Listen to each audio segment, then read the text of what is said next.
मान लीजिए आपने मुझसे एक वादा किया। आपने मुझसे हाथ मिलाया और कहा कि आप मुझे 708 रुपये का एक मोबाइल देने वाले हैं। लेकिन यहाँ पे एक ट्विस्ट है, वो मोबाइल अभी आपके पास है ही नहीं है। आपने ये जुआ इसलिए खेला क्योंकि आपको लगा कि शाम तक बाजार में मोबाइल के दाम गिर जाएंगे, आप उसे कहीं सस्ते में खरीद कर मुझे थमा देंगे और बीच का मोटा मुनाफा अपनी जेब में रख लेंगे।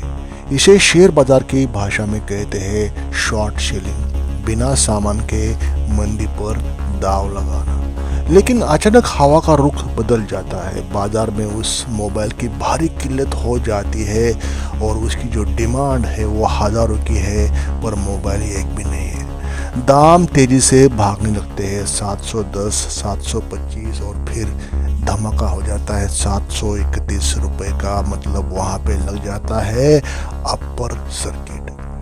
अब आप घबरा कर बाजार भागे, लेकिन वहाँ सन्नाटा है, कोई बेचने को तैयार नहीं है। शाम हो गई, सूरज ढल गया, बाजार बंद हो गया, लेकिन आप अपना वादा पूरा कर नहीं पाए।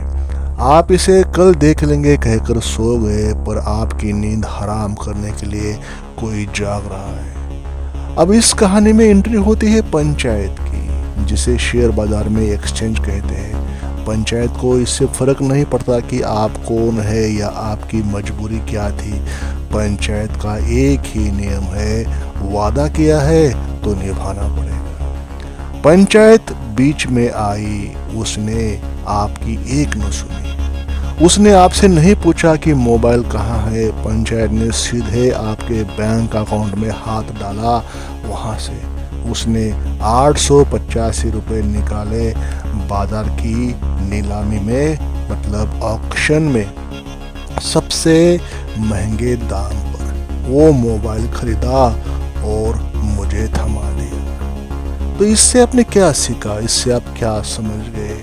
नतीजा ये है कि परिणाम ये हुआ कि मेरे पास मोबाइल आ गया, पंचायत का काम खत्म हो गया और आपकी जेब से 885 रुपये भी चले गए। लेकिन ज़रा रुकिए, आपने तो 708 रुपये का सपना देखा था, न कि 177 रुपये प्रति शेयर के एक्स्ट्रा झटके का। इस 177 प्रति शेयर का ये जो एक्स्ट्रा झटका लगा है, इसे ही कहते हैं फोर्स एक्शन लॉस।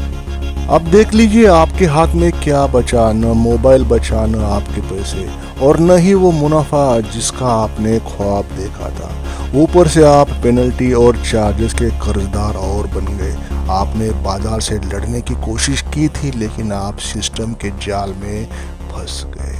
दोस्तों, बाजार में स्टॉप लॉस काम करता है, लेकिन ऑक्शन में सिर्फ बर्बादी काम करती है। जब लिक्विडिटी ख़त्म होती है तो पंचायत हो जाती है, और याद रखना, पंचायत कभी किसी का भला नहीं करती, वो सिर्फ हिसाब करती है। अगर आप भी इस ऑक्शन ट्रैप से बचना चाहते हैं शेयर बाज़ार में, शेयर मार्केट में, तो शॉर्ट सेलिंग के उसूलों को समझना होगा, वरना अगला नंबर आपका आ सकता है।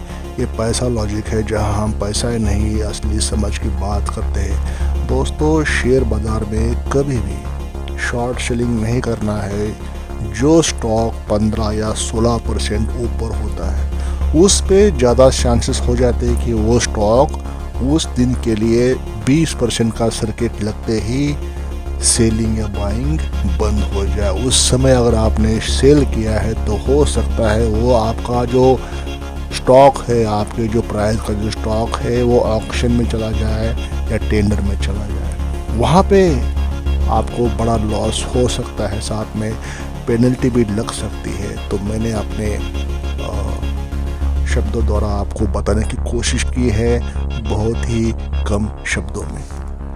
तो आपने इस बात पे इस चैनल को सब्सक्राइब करना है, वीडियो को लाइक करना है, ये कमेंट करना है मुझे कि ये जो बात आपको समझ में आई है या नहीं आई। इस पर एक सेपरेटली मैं अलग वीडियो यहाँ पे ही अवेलेबल है, लिंक मैं डिस्क्रिप्शन में दे रहा हूँ, वो भी वीडियो आपको देखना है।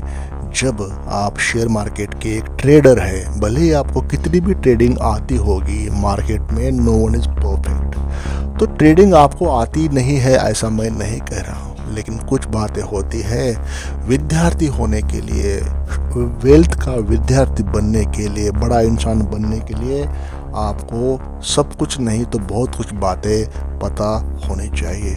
मैं अज्यूम करता हूँ आपने सब्सक्राइब किया है और एक कमेंट करके मुझे आपने इंडिकेशन दिया है कि yes I am knowing the truth of this auction trap, मतलब शेयर बाजार का दूसरा पहलू। Thank you for watching this video.